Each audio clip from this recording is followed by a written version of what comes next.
ఉంటే అందులో 309 సమ్మక్కకు, 309 సారలమ్మకు, అలాగే 81 హుండీలు గోవిందరాజు, అలాగే 81 హుండీలు పగిడిద్దరాజు.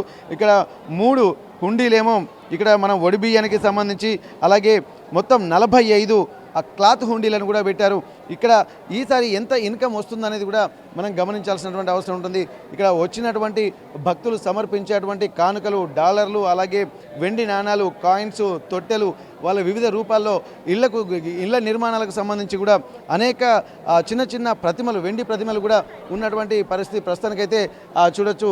ఇక్కడ మనం చూడొచ్చు, ఇక్కడ మనం ఒక్కొక్క కానుకలు కూడా డాలర్స్, అలాగే వస్తున్నటువంటి విషయాలు కూడా వాళ్ళు ఎగ్జిబిట్ చేస్తున్నారు.